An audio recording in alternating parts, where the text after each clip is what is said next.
What's good, YouTube? It's your boy Leo coming to you guys with yet another video. Coming to you guys today with yet another reaction. Today we got 10 NXT and Black and Gold stars Triple H built, but Vince McMahon ultimately destroyed. This is definitely one that kind of sucks because there's been a lot of people who went through NXT and had a lot of promise, and had all the potential in the world to be big stars in WWE after going from NXT to main roster, and had a lot of promise. And some of them we can agree, like Keith Lee should have been big, Alistair could have been big, Karrion, the Revival, just to name a few. I think all of those guys had potential to potentially be at the top of the card in their divisions, and they proved that they have the skills and everything that it takes to be a star. And it sucked that as soon as they went to the main roster, they pretty much were ultimately buried and destroyed. But before we get into this video, make sure you leave a like, comment, subscribe on this video if you guys haven't already. It only takes 3 seconds out of your day. Please do so. But let's get into the video. Black and Gold era NXT was a force to be reckoned with, and its collection of performance center standouts and indie superstars became big enough fish that these small ponds simply wouldn't do anymore. However, a lot of the developmental system's greats were brought up to the main roster and basically left out to dry in the sun. I'm Sai for What Culture Wrestling, and here are 10 NXT Black and Gold stars Triple H built and Vince McMahon destroyed. Number 10, The Ascension. It's remarkable that Connor and Victor got to...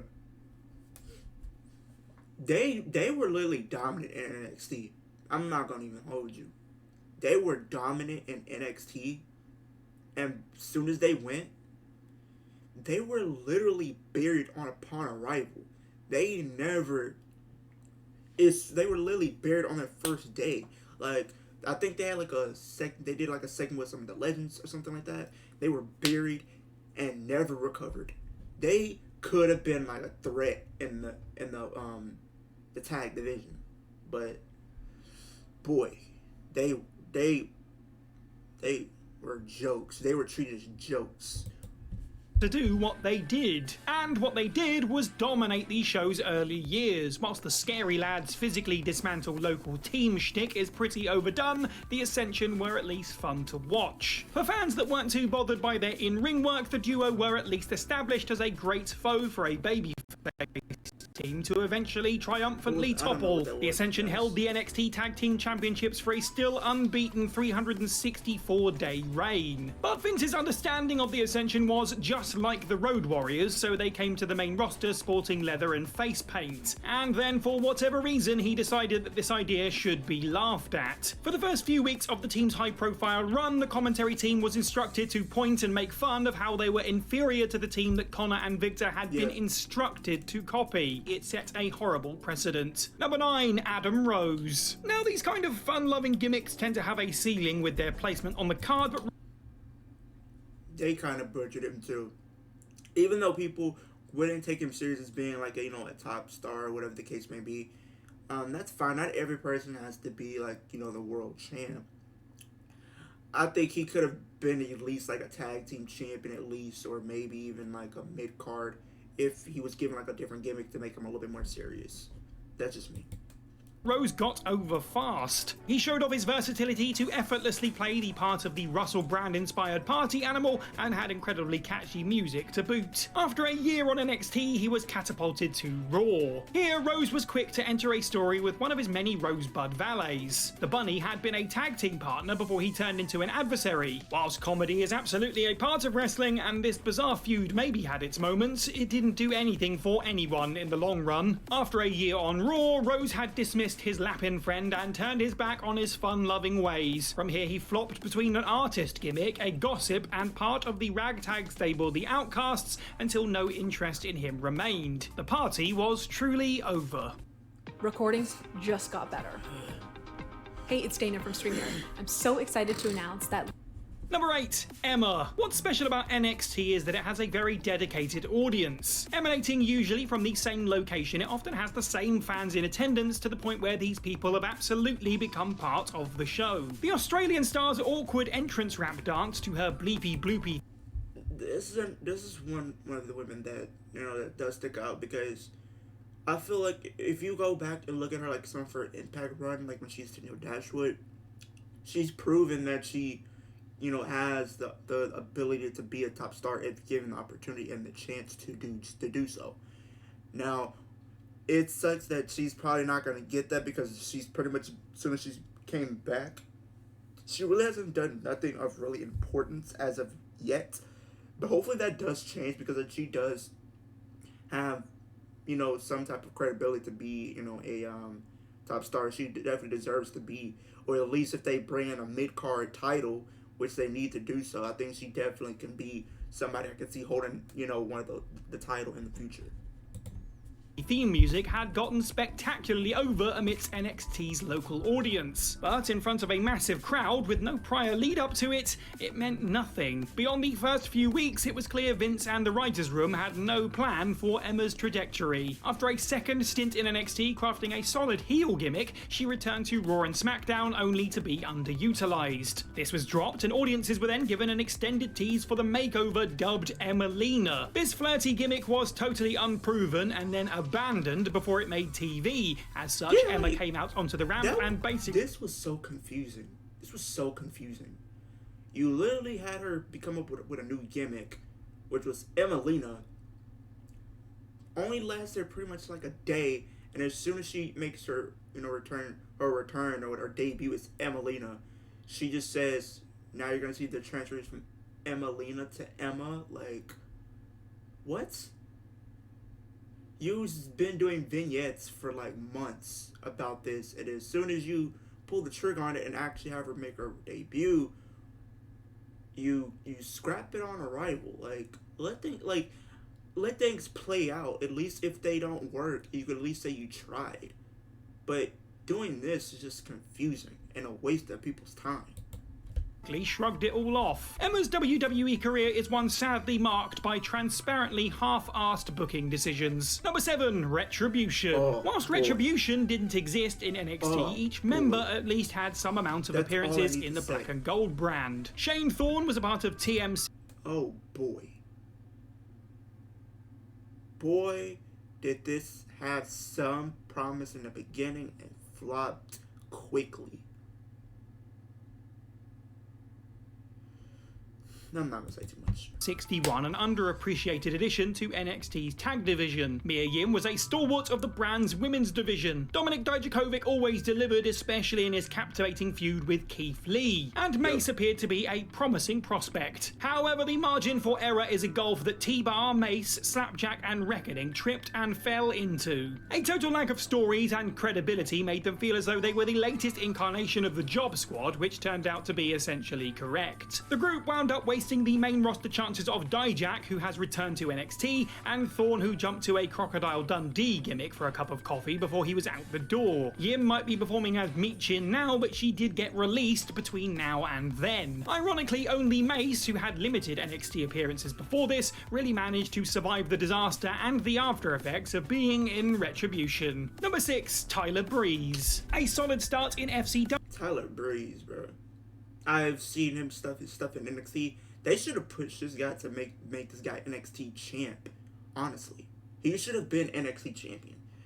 And I think if you would have just you could have really made him into a star, at least in the mid card scene. He's definitely somebody I could see who could have won the U.S. or Intercontinental title, even tag in the tag team even. So it just sucks that he didn't get as many opportunities as like a lot of us should, because he's a great worker. Like, some of the matches he did put on in NXT were some of like the best that I have seen in NXT.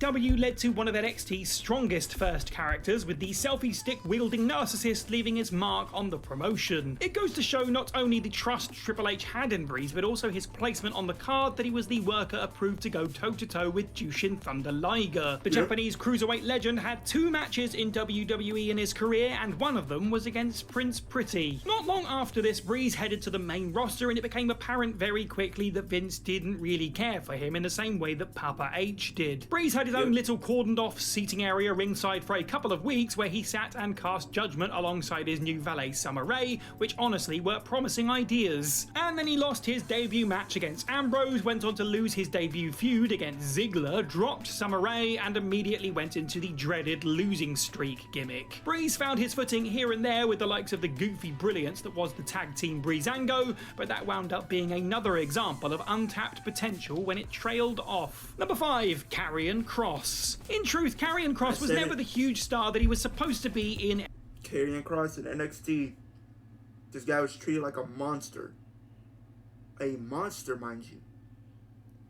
Goes to the main roster as NXT champ and loses in about 2 minutes to a roll-up from Jeff Hardy and then put on a mask.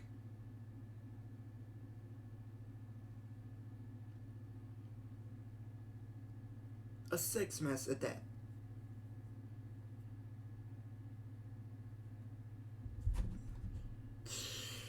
Oh, God dang it, Vince.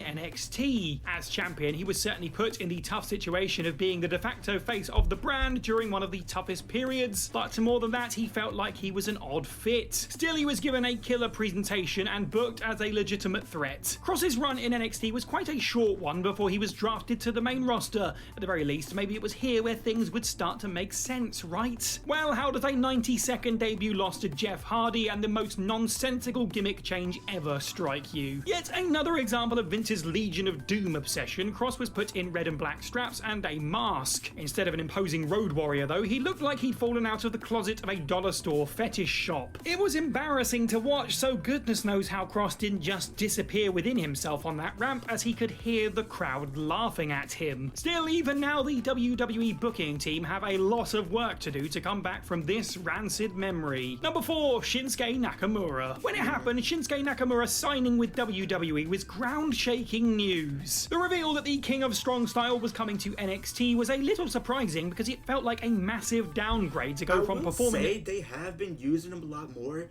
and it does seem like he's on a little bit of a resurgence right now. So I can give them I'm giving them the benefit of the doubt. Maybe something can happen. It's just I don't know because he's been losing a lot to the Judgment Day, and I think he lost in that Fatal 4-Way or something like that.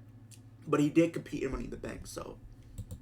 The Tokyo Dome to Full Sail University. But in retrospect, we wouldn't have had Nakamura versus Zayn without it, possibly NXT's finest hour. That match was fire. I definitely recommend you guys, if you guys haven't seen this match, go watch this, because this match was fire. It's easy to argue that Nakamura couldn't match this height of excitement for the remainder of his NXT run, but he still brought with him an undeniable essence of charisma and intrigue. However, this dripped away during his time in the main roster. To salvage it, WWE did a rather incredible thing by putting him into a WrestleMania program with his former New Japan nemesis AJ Styles. And then he started kicking people in the balls. Suddenly, the aura was shattered. In the 5 years since, Shinsuke has done frighteningly little. His United States title reign is almost as forgettable as the years he spent teaming with Cesaro. Number 3, The Revival. During the black and gold era of NXT, tag team... I said it. One of the greatest tag teams of all time. One of the greatest tag teams of all time. And like the shirts that they had, I think you kind of see it a little bit in where you're seeing it right now. The Just Fist, like that. It gives you like that throwback of like how the people back when like tag teams were back in the older days and whatnot, because they wasn't all about the comedic, the flips and the all that. They were strictly about being true tag team specialists, and I think that really what set them apart from a lot of the tag teams that we have seen throughout NXT, and it definitely was like a standout for me personally. And it just sucks that even though they won every title in WWE, from the NXT tag titles, the Raw tag titles, and the SmackDown tag titles, they never were taken seriously as a tag team because Vince never really gave any... He didn't care about the tag team division. And the Revival wanted to put more spotlight on the division, and look what happened. Wrestling was a must-watch. The roster of incredible units that came through the developmental brand was unmatched, with the Revival being amongst the best. The no-nonsense brawlers just clicked with everyone and routinely stole the show. When it came to the main roster, well, they were barely look on. at the teams that they faced in NXT. DIY, American Alpha, even Enzo and Big Cass, they always put on great matches. And then, as soon as they come to the main roster, look what they're doing. This is what they're doing. And then people want to get upset like, oh, why did they leave? Because of this. If any one of us is in this position, we would have left too.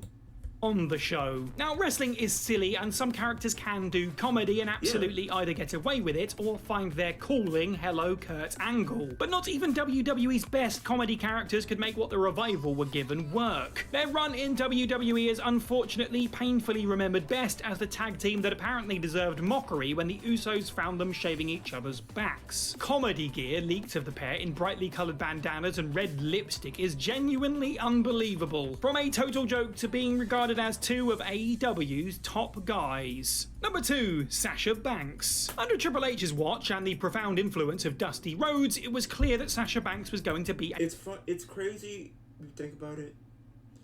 And I didn't think she was going to be on this list, but it makes sense that she is, because it's like, they built her as a top star, because the matches she's had with the Four Horsemen down there, and Bailey even, I think that's definitely a standout. I think that really catapulted her up the card even more than she already was, to really show that she's a true main eventer. And then she, even though she's has all these accolades, becoming, women's champ and everything like that, she's definitely somebody I think should have been pushed more and given more, opportunities, and really given the respect that she does deserve, because she's somebody I wanted to see win the Rumble, win the Money in the Bank, all these different things that she hasn't had the opportunity to do so. Hopefully, if she does, decide to come back in the future, maybe they definitely treat her better, because she is a very big star.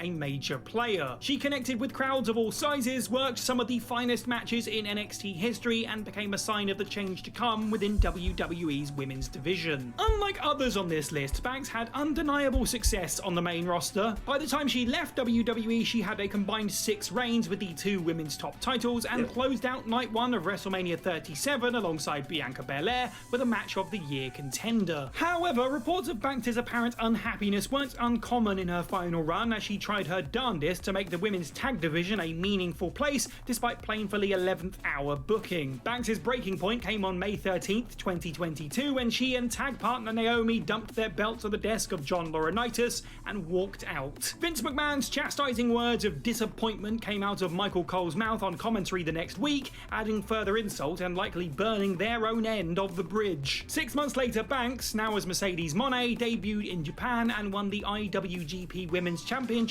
in short order. And number 1, Keith Lee. Let's rewind. The force of nature. They really